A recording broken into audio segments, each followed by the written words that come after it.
Hello प्यारे बच्चों, आप लोग कैसे हैं? आशा है कि आप ठीक ही होंगे। आइए आप द स्टडी प्लेस में आपका स्वागत है। आइए हम जो है कि इकोनॉमी का सेकंड चैप्टर हुआ है ना, जिस अध्याय का नाम है राज्य एवं राष्ट्र की आय। इसको हम प्रमुख सब्जेक्टिव क्वेश्चन लेके आ रहे हैं जो सबसे इम्पोर्टेंट है। क्या है? सबसे इम्पोर्टेंट है ना। सभी क्या है? वी आई है, हम वी आई है, ठीक है। इसको एक वन बाय वन करके हम क्या करते हैं, इसको समझाते हैं और सोल्व करते हैं। आप लोग इसको नोट बनाइए और इसको इस चैनल को शेयर कीजिए और जो है कि लाइक कीजिए और कमेंट कीजिए और दोस्तों को अवश्य भेजिए, पूरा फैमिली को भेजिए, ठीक है, क्योंकि आप ही से जो है कि हम निर्भर हैं, ठीक है। आइए आप एक एक करके समझते हैं। ये है आपका क्वेश्चन, है ना, जो दिया हुआ है कि राष्ट्र आय और राष्ट्र की आय, सभी सब्जेक्टिव क्वेश्चन जो इंपोर्टेंट है। आइए पहला क्वेश्चन देखते हैं। पहला क्वेश्चन क्या कह रहा है?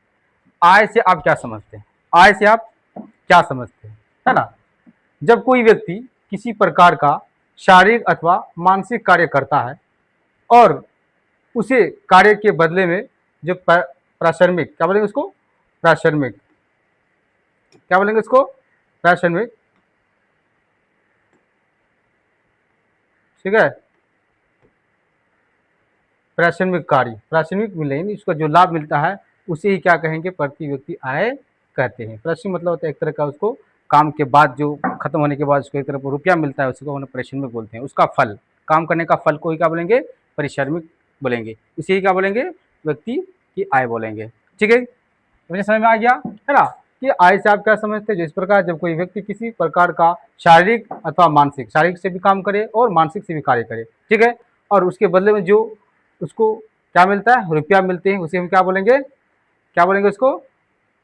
उस व्यक्ति की आय कहलाते हैं। क्या कहेंगे उसे? उस व्यक्ति क्या कहेंगे? आय कहलाएंगे। नेक्स्ट पॉइंट आइए। नेक्स्ट पॉइंट है आय का, है ना, गरीब के साथ संबंध स्थापित करें। आय का गरीब के साथ संबंध स्थापित करें, ठीक है। आइए पढ़ते हैं। आय, ये क्या है? ये क्या है? आय है। आय का गरीबों के साथ घनिष्ठ संबंध है ना। जिस व्यक्ति की आय, है ना, जिस व्यक्ति की आय आय कम होती है वह गरीब होता है। जिस व्यक्ति का अधिक आय होते हैं, है ना, क्या होते हैं? अधिक आय होता है, वह गरीब नहीं होता है। अधिक आय होता है, वह गरीब नहीं होता है। क्या बच्चे समझ में आ गया ना? आय का गरीब से क्या संबंध है? जो इस प्रकार है, आय का, है ना, गरीबों के साथ घनिष्ठ संबंध है। जिस व्यक्ति की आय, है ना, कम होती है, आय कम होती है, वो गरीब होता है, जबकि जिस व्यक्ति का अधिक आय होता है वह गरीब नहीं होता है। आइए अब समझते हैं दूसरा पॉइंट क्या है। दूसरा पॉइंट में है राष्ट्र में, भारत में राष्ट्रीय आय की गणना किस संस्थान के द्वारा होती है? भारत में जो गणना होती है वो उस संस्था के नाम जानना है कि वो जो है कि कैसे करता है, गणना कैसे करता है, उसके बारे में हम जानेंगे। उत्तर में है भारत में राष्ट्रीय आय की गणना केंद्र सांख्यिकी संगठन, जिसको हम बोलते हैं CSO, क्या बोलेंगे? CSO के द्वारा की जाती है तथा राष्ट्रीय आय को मापने में ये मदद करता है। कौन मदद करता है ना, कौन मदद करता है? NSSO, ठीक है, जिसका नाम है, फुल फॉर्म पूरा नाम है नेशनल सैंपल सर्वे ऑर्गेनाइजेशन। यह करता है, क्या करता है? मापने के लिए मदद करते हैं। किसको मापने के लिए मदद करते हैं? राष्ट्रीय आय को। राष्ट्रीय आय की जो गणना के सांख्यिकी के अनुसार जो CSO तो करता है, उसको मापने के लिए जो मदद करते हैं, है ना, वो कौन करते हैं? नेशनल सैंपल सर्वे ऑर्गेनाइजेशन से। क्या बच्चों समझ में आ गया ना क्वेश्चन? ठीक है। आइए अब नेक्स्ट क्वेश्चन को सॉल्व करते हैं। दोहरी गणना, है ना, दोहरी गणना, दोहरी गणना ये क्या है? तो मिस्टेक हो गया। दोहरी, ठीक है, गणना से आप क्या समझते हैं? दोहरी गणना से आप क्या समझते हैं? कभी कभी एक ही आय को दो स्थान पर गणना कर लिया जाता है, ठीक है, गणना कर लिया जाता है और अधूरी गणना कहा जाता है। दूसरी गणना से वास्तविक आय से आय अधिक आय देखने लगता है, देखने लगती है, ठीक है। आइए अब समझते हैं फिर से। दोहरी गणना से आप क्या समझते हैं? कभी कभी, है ना, एक ही आय को दो स्थान पर, कहाँ पर, दो स्थान पर गणना कर लिया जाता है, ठीक है, और जिसे अधूरी गणना कहा जाता है, ठीक है। दूसरी गणना से, है ना, वास्तविक आय से अधिक आय दिखने लगता है, यह दूसरी गणना, ये क्या है, दूसरी गणना है, ठीक है, दूसरी गणना है। मतलब कहने का कोई भी व्यक्ति एक स्थान से फिर दूसरा स्थान चला गया, ठीक है, तो उसको दो बार गिना जाता है, तो इसलिए कहा गया है कि, है ना, एक स्थान से आय को स्थान से गणना कर लिया जाता है, तो जिसे अधूरी गणना कहा जाता है। फिर दूसरी जब गणना से वो वास्तविक आय से पता चलता है कि उसके पास कितना वास्तविक आय है या नहीं है, ठीक है। आइए बच्चों, आप दूसरा क्वेश्चन को सॉल्व करते हैं। क्या क्वेश्चन क्या है, तीसरा, पांचवें क्वेश्चन ये है, स्वतंत्रता प्राप्ति के पश्चात भारत सरकार ने, है ना, कब और किस उद्देश्य से राष्ट्रीय आय समिति का गठन किया, ठीक है। भारत सरकार ने स्वतंत्रता प्राप्ति के बाद भारत सरकार ने कब और किस उद्देश्य से राष्ट्रीय आय का समिति का गठन किया, यानी उसका उद्देश्य क्या था, कि मकसद क्या था, उसके बारे में हम जानेंगे, आखिर करना क्या था। उत्तर में है ना, स्वतंत्रता प्राप्ति के बाद भारत सरकार ने अगस्त 1949 ईस्वी को, है ना, प्रोफेसर पीसी मालवीस की अध्यक्षता में एक राष्ट्रीय आय समिति का गठन किया गया था, है ना, जिसका उद्देश्य भारत की राष्ट्रीय आय के संबंध में, है ना, अनुमान लगाना था। इस समिति के अप्रैल 1951 में अपने प्रथम रिपोर्ट प्रस्तुत की गई थी और 1954 के बाद राष्ट्रीय आय का आंकड़ों का संकल्प, है ना, करने के लिए सरकार ने केंद्र सांख्यिकीय संगठन किया, जिसका नाम क्या, CSO की स्थापना की, ठीक है। यह संस्था नियमित रूप से राष्ट्रीय आय के आंकड़े प्रकाशित करते हैं, ये इसका काम है, CSO का काम है, ठीक है। इसका जो कि हेल्प करता है NSO करते हैं। तो बच्चे समझ में आ गया ना। तो स्वतंत्रता प्राप्ति के बाद यानी आज़ादी के बाद जो है कि डॉक्टर जो है कि प्रोफेसर पीसी महालनोबिस की अध्यक्षता में जो राष्ट्रीय आय समिति का गठन किया गया था, जिसका उद्देश्य भारत के राष्ट्रीय आय के संबंध में, है ना, अनुमान लगाना। इस समिति की अप्रैल 1951 में अपनी प्रथम रिपोर्ट प्रस्तुत की गई थी और 1954 के बाद राष्ट्रीय आय का आंकड़ों का संकल्प करने के लिए सरकार ने कौन सा स्थापना किया, केंद्र सांख्यिकी का गठन किया गया, केंद्र सांख्यिकी का क्या गठन किया। क्या बच्चों ये कैसा लगा क्वेश्चन आपको, ठीक है। इस चैनल को जो है कि शेयर करें, ठीक है, और सब्सक्राइब करें और लाइक भी करें। इस चैनल को जहाँ जितना हो सके आप अपने दोस्त को, यार को भेजिए और अपने फैमिली को भी बताइए। आइए बच्चों, ये नेक्स्ट पॉइंट को हम सॉल्व करते हैं, देखें क्या है। राष्ट्रीय आय में वृद्धि भारतीय विकास के लिए किस तरह से लाभप्रद है, वर्णन करें। आइए पढ़ते हैं। राष्ट्रीय आय में वृद्धि भारतीय विकास के लिए लाभप्रद है, क्योंकि राष्ट्रीय आय में वृद्धि होगा तो लोगों की प्रति व्यक्ति आय भी बढ़ेगा और जीवन स्तर उच्च होगा, देश का विकास भी होगा और जो विकास की ओर बढ़ेगा वो क्या होगा, और विकास की ओर बढ़ेगा।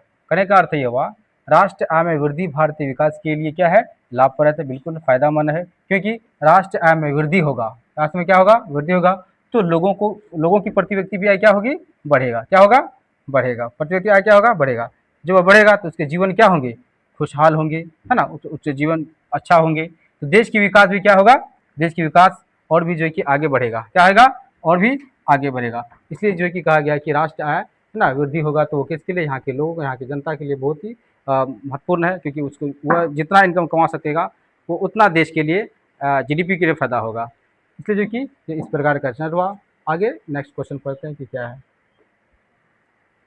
राष्ट्रीय आय की परिभाषा दें, इसकी गणना की प्रमुख विधियाँ कौन कौन सी है, ठीक है। राष्ट्रीय आय की परिभाषा ये है बच्चों, किसी देश में एक वर्ष में उत्पादित वस्तुओं एवं सेवाओं के कुल मूल्य को राष्ट्रीय आय कहा जाता है, ठीक है। राष्ट्रीय आय की गणना की प्रमुख 3 विधियां हैं जो इस प्रकार है। तो राष्ट्रीय आय की परिभाषा ये है, किसी देश में एक वर्ष में उत्पादित वस्तुओं एवं सेवाओं के कुल मूल्य की राष्ट्रीय आय कहा जाता है, ठीक है। मतलब कहने का अर्थ हुआ, जो भी व्यक्ति है पूरे साल में, ठीक है, जो भी उत्पादन वह कर रहा है वस्तुओं को, ठीक है, वस्तुओं जो उत्पादन कर रहा है तो उसका जो मूल्य होता है वो राष्ट्र के लिए होता है। किसके लिए रहता है? वो राष्ट्र के लिए ही होता है। ठीक है। और राष्ट्रीय आय की गणना मुख्य 3 रूप से, कितना है? तो 3 विधियां हैं। कितना विधियां हैं? 3। पहला है आय गणना विधि। आय गणना विधि इसका क्या है? आय गणना विधि। दूसरा है व्यय गणना विधि। तीसरा है उत्पादन गणना विधि। ठीक है। आइए अब नेक्स्ट क्वेश्चन को सॉल्व करते हैं कि क्या है। प्रति व्यक्ति आय में वृद्धि राष्ट्रीय आय को प्रभावित करती है, वर्णन करें। ठीक है, इसके बारे में पढ़ते हैं। प्रति व्यक्ति आय राष्ट्रीय आय को प्रभावित करता है। जिस देश के लोगों का प्रति व्यक्ति आय अधिक होता है, ठीक है, उस देश की राष्ट्रीय आय भी अधिक होता है। ठीक है, सही बात है। जिस देश की लोगों की प्रति व्यक्ति आय कम होता है, क्या होता है? कम, तो उस देश की राष्ट्रीय आय भी क्या होंगी? कम होंगी। क्या होंगी? कम होंगी, होती है। प्रति व्यक्ति आय बढ़ता है तो राष्ट्रीय आय भी क्या होते हैं? बढ़ते हैं। प्रति व्यक्ति आय है ना घटता है तो राष्ट्रीय आय भी क्या होते हैं? घटते हैं। राष्ट्रीय आय भी क्या होते हैं? घटते हैं। आई बात समझ में बच्चों? ये सबसे आसान क्वेश्चन है कि प्रति व्यक्ति आय क्या है और कैसे जो है कि राष्ट्र के लिए प्रभावित कर सकती है, जो इस प्रकार है। यानी मतलब करने का यह था, प्रति व्यक्ति आय जो राष्ट्रीय आय को प्रभावित कर सकता है वो जो इस प्रकार है। जो लोगों को प्रति व्यक्ति आय में अधिक होगा तो वो देश की भी राष्ट्रीय आय क्या होंगे? अधिक होता है। और जिस देश की लोगों की प्रति व्यक्ति आय कम होगी उस देश की राष्ट्रीय आय भी क्या होंगे? कम होंगे। ठीक है, क्या बच्चों समझ में आ गया ना ये क्वेश्चन? ठीक है, इस सवाल को जो है कि बार बार देखिए। ठीक है, इसको जो है कि समझ में नहीं आया तो इसको कमेंट करें। ठीक है, और हमारे टीम को, हमारे इस चैनल को ज़रूर जो है कि सब्सक्राइब करें, शेयर करें। और यहाँ इस चैनल में जो है कि अलग अलग टीचर अलग अलग सब्जेक्ट आप पढ़ाएंगे। ठीक है, और इस चैनल को शेयर करें। आइए अब नेक्स्ट क्वेश्चन पढ़ते हैं। विकास में प्रति व्यक्ति आय पर संक्षिप्त टिप्पणी लिखें। विकास में प्रति व्यक्ति आय पर संक्षिप्त टिप्पणी लिखें।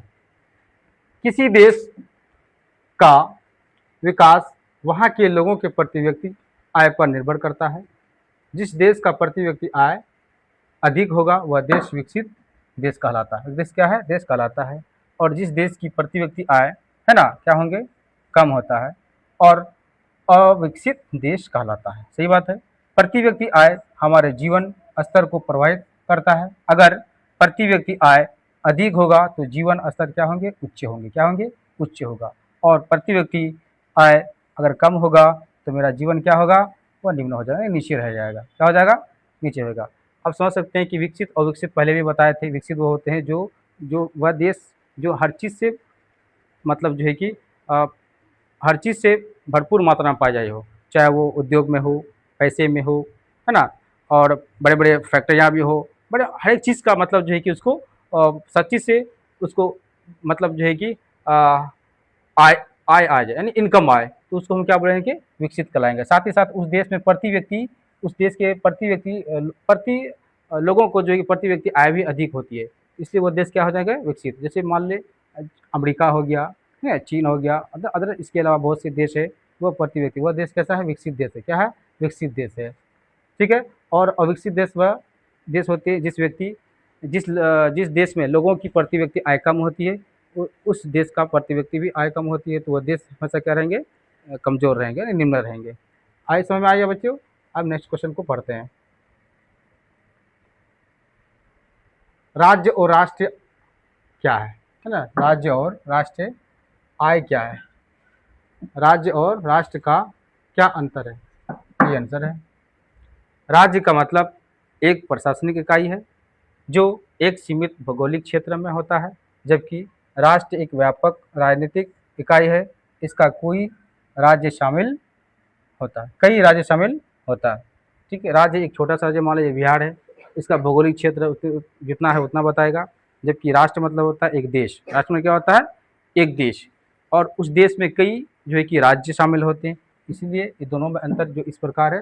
राज्य मतलब हुआ कि एक भौगोलिक सीमित रहता है, ठीक है, और भौगोलिक क्षेत्र सीमित रहते हैं, जबकि राष्ट्र में क्या होता है? एक व्यापक रूप से रहती इकाई में बांटे होते हैं। उसमें कई प्रकार के कई संख्या में जो है कि राज्य शामिल होते हैं।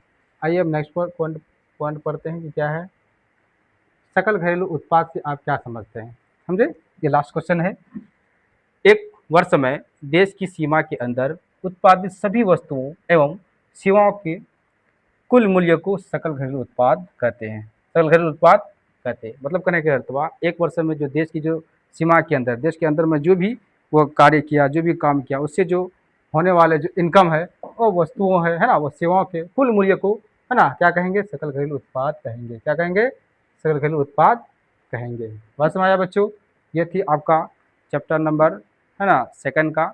और बुक का नाम बिहार बोर्ड का जो है कि इकोनॉमिक किताब का चैप्टर नंबर सेकंड है, जो मुख्य एमवीवीआई क्वेश्चन को लेकर आए थे और इसको सॉल्व कर दिए।